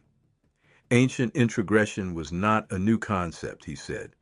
The best-known example was Neanderthal DNA in modern human populations. Genetic studies beginning in the early 2000s had established that modern humans outside sub-Saharan Africa carry somewhere between 1 and 4% Neanderthal-derived DNA, the result of interbreeding events that occurred when Homo sapiens and Homo neanderthalensis occupied overlapping territory in Europe and the Middle East between 40,000 and 70,000 years ago. The Neanderthal sequences that persisted in modern human populations were not random. They clustered in genes related to immune function, cold adaptation, skin and hair characteristics, and other traits relevant to the environments where the interbreeding occurred. Wayne's anomalous sequences followed the same logic but with a different source. The sequences clustered in genes governing bone mineralization, immune response, thermoregulation, cardiovascular efficiency, and sensory processing. Each cluster produced proteins consistent with what I had been observing for 30 years. Higher bone density, elevated baseline body temperature set to a different homeostatic point, broader immune pattern recognition, lower resting heart rate combined with higher cardiac output. 30 years of notebook entries now described in molecular terms. The quantity was 3.4%, higher than the typical Neanderthal introgression percentage in modern humans, which averaged around 2%, but within a range consistent with a relatively recent introgression event in genealogical terms, meaning within the last few hundred years rather than tens of thousands. A more recent event would produce higher concentrations in the direct descendants before dilution across subsequent generations. The dilution pattern across 3 generations, 3.4 in Wayne, 1.6 in Pamela, around 0.8 in Cassie, was consistent with a single founding introgression event around 5 to 7 generations back, which aligned with the family history of a woman named Bess in the middle decades of the 19th century. The source species was not one he could identify from existing sequence databases. The databases contain reference genomes for all known living primate species and partial sequences for several extinct hominid species, including Neanderthal and Denisovan, and none of them matched the anomalous sequences in Wayne's genome. The sequences were most similar to human sequences, as would be expected from a species that shared close common ancestry with Homo sapiens, but the divergence was greater than the Neanderthal divergence. He estimated the divergence point at between 300,000 and 600,000 years ago, a range that encompassed several known and several unknown branches of the hominid family tree. He had discussed this with Dr. Nora Strand at the University of Washington, whose work involved genomic sequences from several Pacific Northwest families with similar anomalous profiles. The sequences in those families and the sequences in Wayne's genome showed the same fingerprint. Not identical because different introgression events would have captured different segments of the source species genome, but recognizably from the same population. Whatever had lived in the mountains of the Pacific Northwest and left its genetic signature in those families was the same species that had left its signature in the Pruitt family of Leslie County, Kentucky.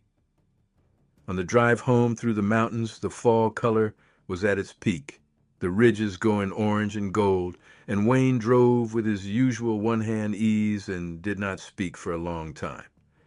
When we crossed into Leslie County and the road started climbing into the hollows, he said, "So it goes back further than I thought." I said, "It appeared to."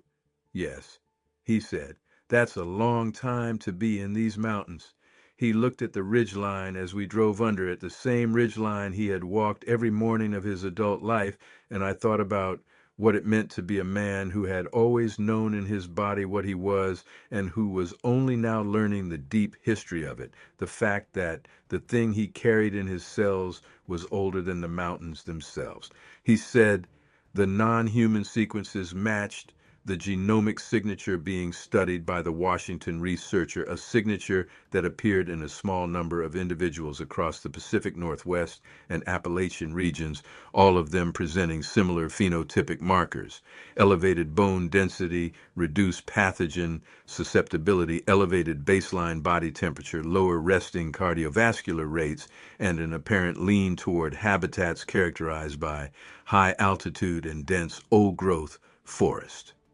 The source of the anomalous DNA had not been formally classified because no direct sample from that species had ever been submitted to an institutional repository.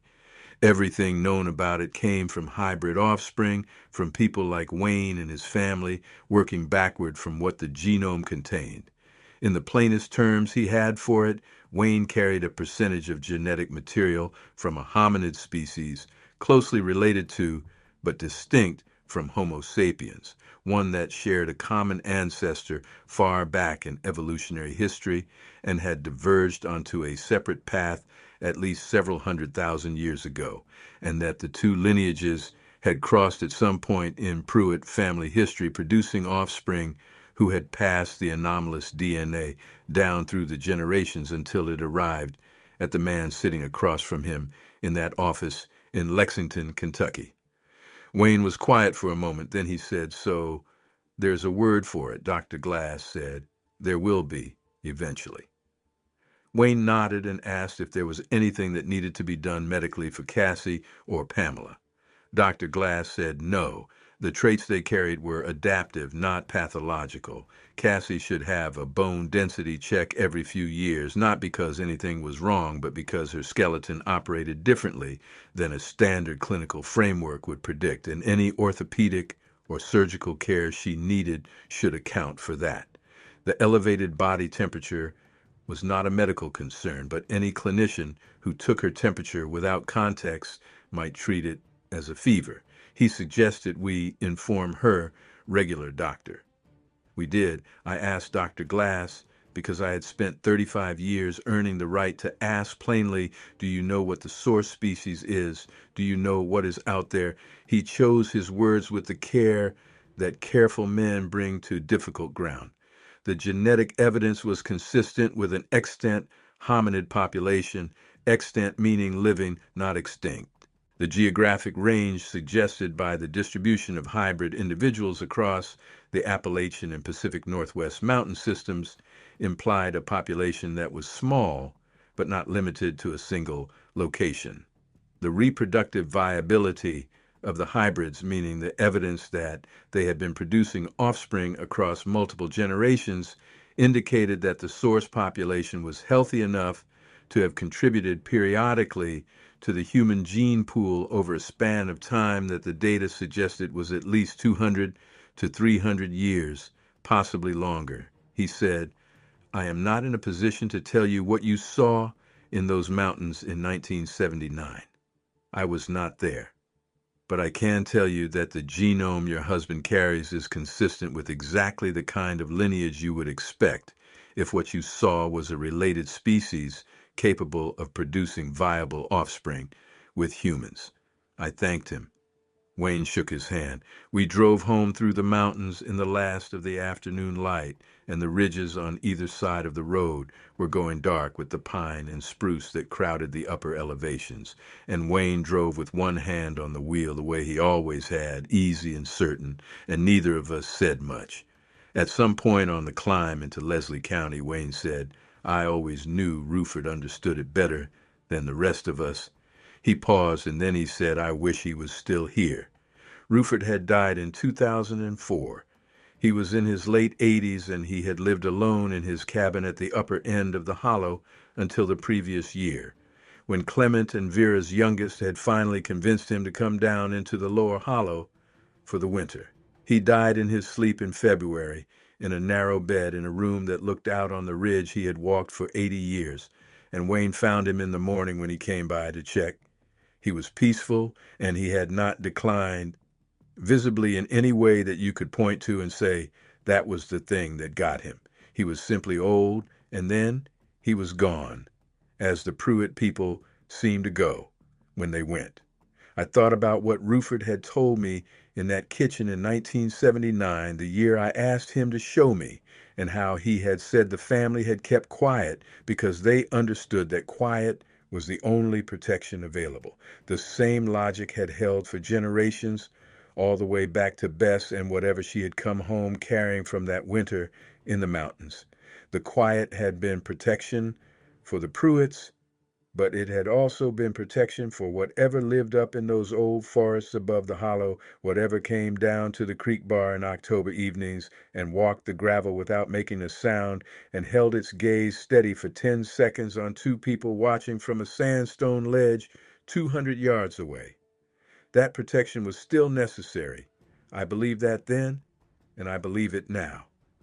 But Wayne and I talked about it more openly in the years after Dr. Glass's assessment than we ever had before, not to other people, between ourselves. The conversations we had not been able to have for 35 years because the vocabulary did not exist. The words that would have made the subject manageable in English had not yet been available to us. Now we had a vocabulary, or the beginning of one. Genomic sequences, hominid divergence, hybrid lineage, adaptive traits. The clinical language gave us a structure for what we already knew, as a map gives structure to a landscape you have been walking for decades without knowing the names of the features. We talked about the children Wayne had grown up around and what their lives had been like. His cousin Harley, who had spent 40 years as a timber faller in the mountains of eastern Kentucky, and who was now in his late 60s and still worked 4 days a week, whose body showed none of the accumulated injuries that his work should have produced.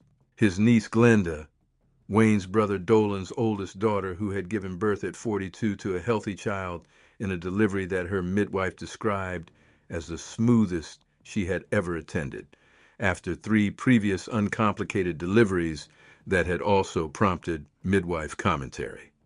The pattern repeated through the family in ways that I could see clearly now that I had a framework for them. We talked about what it meant for Ray and Pamela.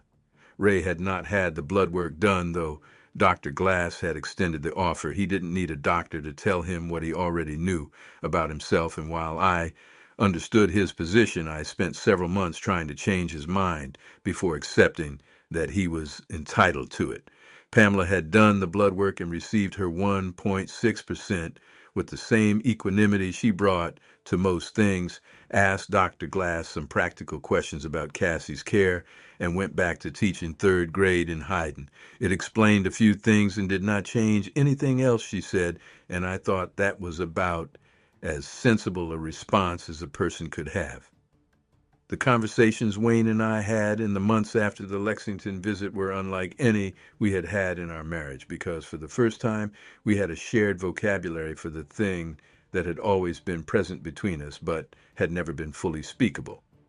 The vocabulary was clinical and imperfect, the vocabulary of genetics rather than lived experience, but it was a structure, and a structure was what we needed.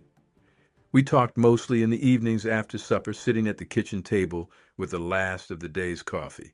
Wayne was not a man who talked much, but he was a man who thought carefully and who, when he did speak, said things worth hearing. And in those months, I understood that he had been thinking about this his whole life and had simply never had an interlocutor for it. I was the interlocutor now. I had the notebook and the years and the clinical training and Dr. Glass's information, and he had the inside knowledge, the body knowledge, the thing that you know without looking. He told me what it had been like to be a boy who was different and know it without knowing why. He had not been an unhappy child, but he had been a child with a private interior he could share with almost no one.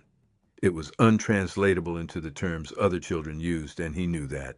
He could not explain why he was never cold or why the forest felt like a room he lived in rather than a place he visited.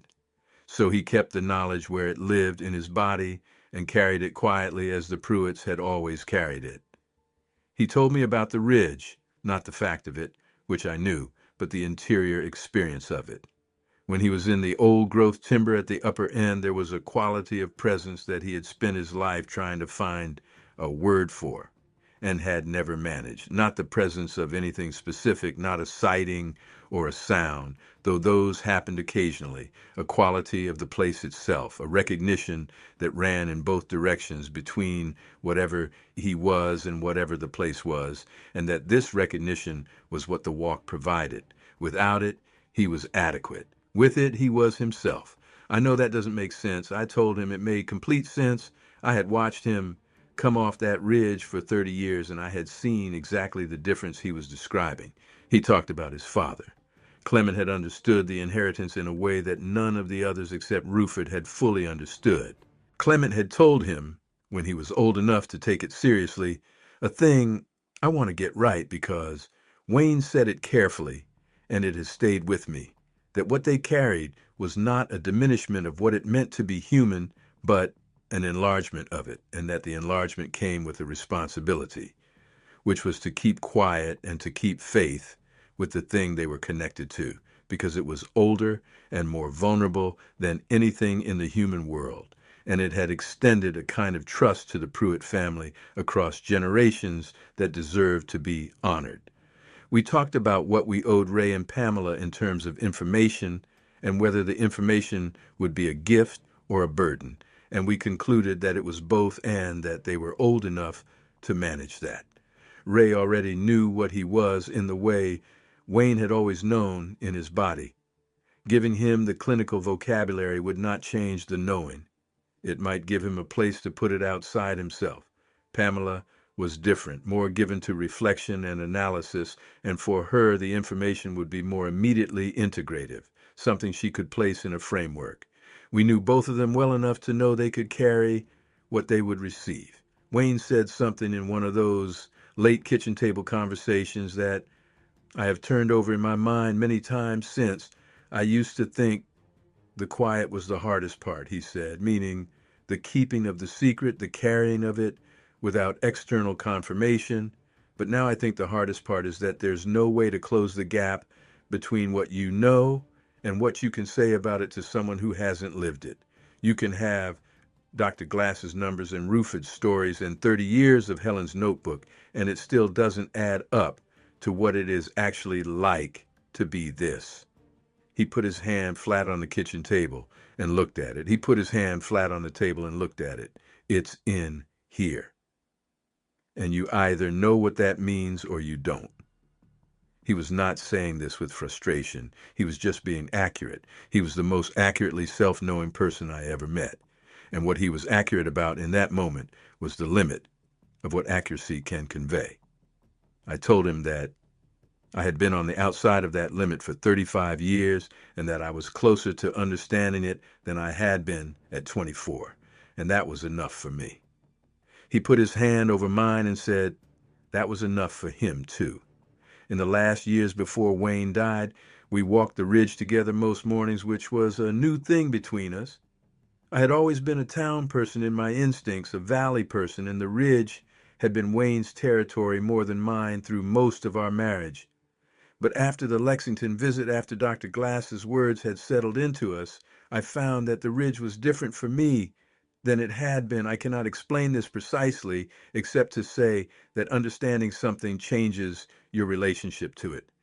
Knowing what the Pruitt pull toward the high timber was, knowing it was biological and ancient and connected to a presence in those mountains, made the ridge a different kind of place, not friendlier or scarier, just more itself, more what it had always been, which was a place where two things overlapped, where the human world and an older world shared the same sandstone and the same oak canopy and the same hawk-worked updrafts. Wayne died in the spring of 2022 at age 75, not of illness. His heart had been slowing for about a year, not disease, just winding down, the deep cardiovascular efficiency of his body finding its endpoint, as everything does. His cardiologist in Lexington, who had been monitoring him for 3 years by that point, told me afterward that Wayne's cardiac profile was unlike anything she had seen in a patient of his age, that the structure of his heart muscle was anomalously dense and well organized, and that it had simply reached the end of its own particular lifespan. If she were to guess, and she was not in the habit of guessing, his heart was the heart of a man who should have been in excellent health for another 20 years.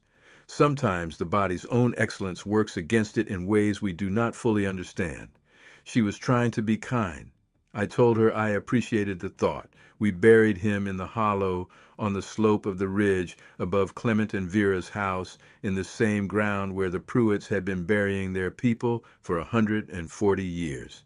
Ray and Pamela were there, and the grandchildren, 5 of them now, and the remaining Pruitts of Wayne's generation, which was mostly his brother Dolan, who was 72 and had outlived 2 cousins and 3 friends from their childhood on the logging crews. Dolan wept, which surprised me, because Pruitt men did not typically weep, and afterward he sat beside me on the porch and said he was the steadiest one of us. He was looking at the ridge. I told him I knew. Cassie is 28 now.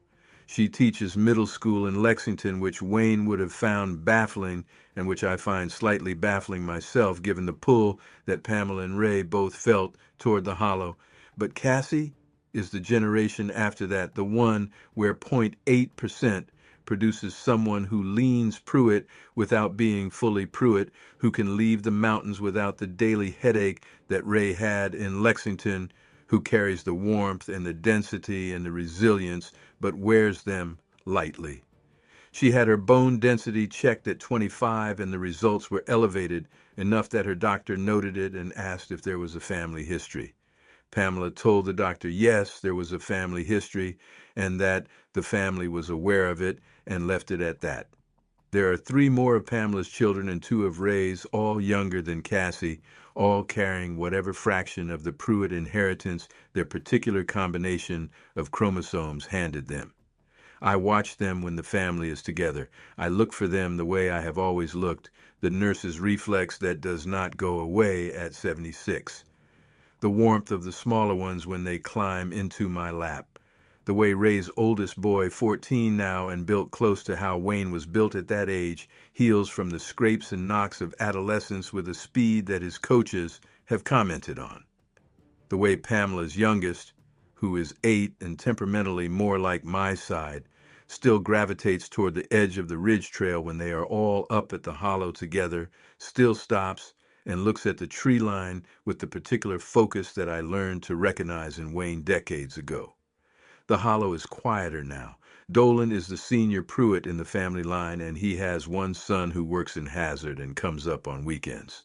The logging crews are smaller, and the work is different than it was in the 1970s, and most of the young Pruitts have moved toward towns and cities, as most young people in Leslie County have moved, the economic logic of the mountains being what it has been for 50 years. The hollow does not change. The creek still runs, the ridge still climbs, the old growth timber at the upper end still stands because the grade is still too steep and the access still too poor for anyone to want it badly enough to cut it. Rupert's cabin is still there. Nobody lives in it now, but it has not fallen.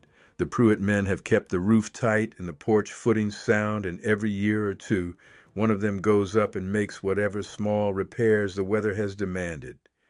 I went up there myself 2 years ago in October with Ray. We walked the trail that Rupert had walked with me in 1979 through the same stands of red oak and yellow poplar, now 45 years older and noticeably larger, and we sat on the same sandstone ledge above the second hollow. Ray came with me up the trail 2 years ago, and I want to tell you what that walk was like, because it was different from the walk in 1979 in every surface way, and the same in the way that matters. We went in the third week of October, which was the same time of year as the first visit, and I chose that timing. October is when the light is right and the timber is right and the creek is at its autumn level, and whatever moves in those upper hollows moves most visibly then. Ray drove us as far up the lower road as you could get a vehicle, which in that year was further than it had been in 1979 because the county had put gravel on the lower stretch at some point in the 1990s. We parked where the road ended and got out and started walking. The trail was more overgrown than I remembered. Rupert had maintained it in his active years, and after he died in 2004, Wayne and Ray and Clement's youngest nephew had made an effort to keep it passable, but nature reclaims quickly in those hollows. The sword fern had grown in thick on the lower sections, and the spice bush had crossed the path in several places so that we had to push through rather than walk.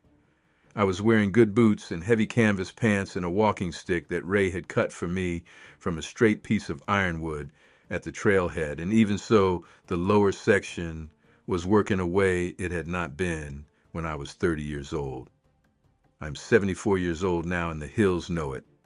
Ray moved through the overgrowth without complaint or accommodation, just finding the path and following it. And he waited for me at the switchbacks without making me feel waited for, which required a patience he had inherited from Wayne. He had put a first aid kit in his pack without comment, which told me he was watching over me without letting me see the watch. That was also Wayne. The timber changed about a third of the way up. The second growth gave way to the old growth that had always been at the upper end, the timber too steep and too far for the loggers and therefore preserved. The moment that transition happened, the quality of the light changed with it.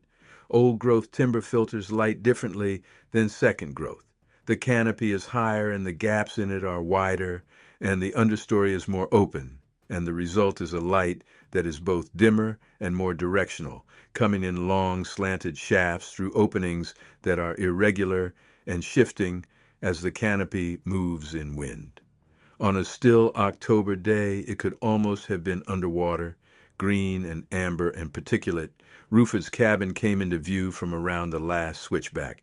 The roof was intact, the recent repair work visible in the lighter color of the new shakes on the west slope. The porch boards were sound.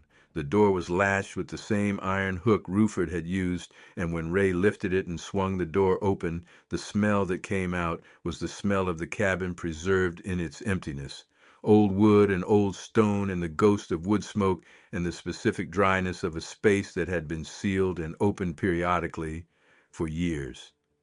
We did not go inside. We went around the back to the spring house, still intact, the water still running through the stone trough at its 40-degree temperature, clean and cold and tasting of limestone. Ray drank from it, cupping the water in his hands, and I watched him and thought about his grandfather doing the same thing, and Rupert doing the same thing, and the Pruitt men before them all the way back. We sat on the flat rock above the cabin, the one Rupert had used as a splitting block and work surface over the decades, and we ate the sandwiches Ray had packed. I told Ray things I had not told him before, the small things, the specific visits I had made to Rupert in the early years, what he had been like at the full strength of whatever the Pruitts were, at full strength.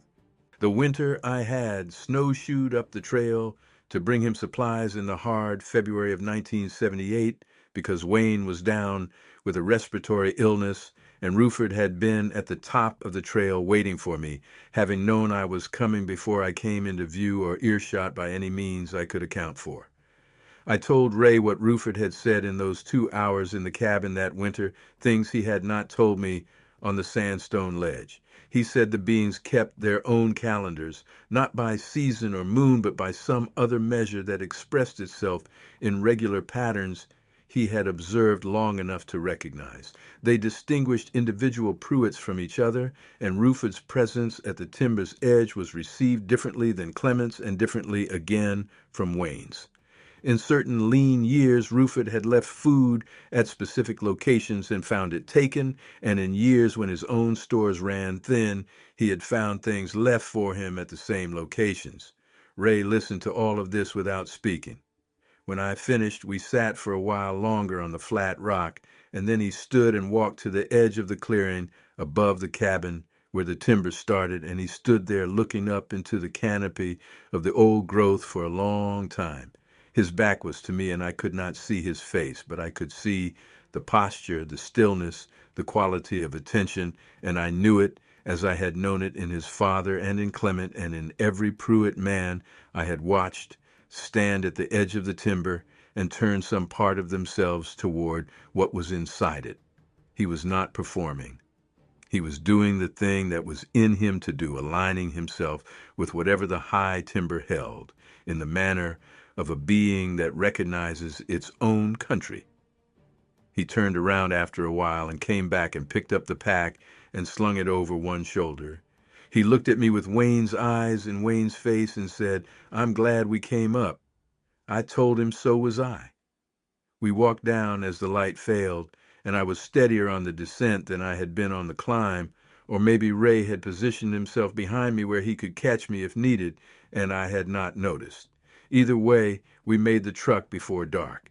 We did not see anything that afternoon. The light went gold and then gray, and the hawk worked the same updrafts, and the creek below made the same sound, and nothing moved at the far tree line, except a small herd of white-tailed deer that crossed the gravel bar and disappeared into the hemlocks on the far side. But Ray sat beside me on that cold rock for 3 hours without complaint or restlessness, as his father had sat in that hospital waiting room in 1971, with a stillness that was not passivity, but orientation. He was facing the right direction. He was in the right place. And when the light was nearly gone and we stood to go back down, he paused at the trail edge and looked up toward the highest timber on the ridge above us and stood there for a moment with his head tilted, and I asked him what he heard. I don't know, something up high, same way his father would have said it, not as a question. I told him to remember it. He nodded. I am 76 years old. I have been keeping notes on this family for 5 decades, and I have 33 pages now in 3 separate notebooks, and everything in those pages is true and documented to the best of my ability as a registered nurse who spent her career taking careful records. The genomic analysis is real, and the results are held by Dr. Owen Glass at the University of Kentucky, who has published nothing because Wayne asked him not to, and because Dr. Glass is a man who respects the wishes of the people whose data he holds. The bone density measurements are real. The grip measurements are real. The body temperatures and the healing timelines and the DEXA scan and the blood work are all real. What is also real is what I saw on that sandstone ledge in the fall of 1979. 2 of them moving along a creek bar in a hollow of the Cumberland Mountains, unhurried and present and real in every physical sense that applies to real things, one large, one smaller, chestnut hair on the smaller one and near black on the large one, moving with that smooth, ground-covering gait that human legs do not produce. The large one lifting its head and finding us with its gaze across 200 yards of October air and holding that gaze long enough for me to understand that I was being assessed, evaluated, and then released, let go, decided to be harmless. I think about Bess, who was 5 or 6 generations before Ruford in the Pruitt family line, a woman who went into the mountains one summer in the 1800s and did not come back for a winter and a half, who came back carrying something the mountains had given her, not taken, given. I have turned that distinction over in my mind for decades, and I believe in it the way I believe in the evidence in my notebooks. Whatever happened in those mountains, it was not done to Bess. The family passed down the story as a choice, and that choice produced a family who healed fast and ran warm and felt the ridge calling them every morning and lived, all of them, without the ordinary catalog of human illness. That was not a tragedy. It was an inheritance, a gift from an older world to a newer one, passed down through blood and bone in a hollow in Leslie County, Kentucky, for 140 years. Wayne knew what he was, and he never found a word for it that worked, and he was at peace with that. The mountains are in us, he said in 1973 when I was 24 and had not yet learned to see what was in front of me. He was right, and it took me 35 years to understand how right, and now I am 76, and I understand it the way you understand the things you have lived alongside long enough that they are part of you, whether you chose them or not. There are people like the Pruitts in other places. The Washington researcher Dr. Glass mentioned had found them in the Pacific Northwest. The California Institute had case studies from Oregon. It stands to reason that wherever the mountains are old enough and the hollows are deep enough and the old-growth timber still stands above the roads and the noise, there are families who carry a trait that does not show up in standard blood panels, who heal a little faster than they should and run a little warmer than they should and feel the pull of the high places in a way their neighbors and colleagues and in-laws from Corbin cannot quite account for. They know what they are. Most of them have not said so out loud. Some of them have the vocabulary now, as Wayne and I got it from Dr. Glass in that office in Lexington, and some of them have only what the Pruitts had for 100 years before that, which was Ruford's plain statement and a view from a sandstone ledge, and the knowledge held quietly that the mountains are very old, and they do not give up everything they contain to people who are only passing through. I have lived in this hollow for 51 years. I am not passing through. The ridge above our house has my husband's bones in it now and his father's before him, and the creek below it has been running since before any Pruitt ever walked to its bank. And whatever comes down from the high timber on October evenings is older than any of us by a span of time that the human mind reaches for and cannot quite hold. That is all right. Some things do not need to be held. They just need to be seen clearly and then respected and then kept. I kept them. For 51 years I kept them, and now you know.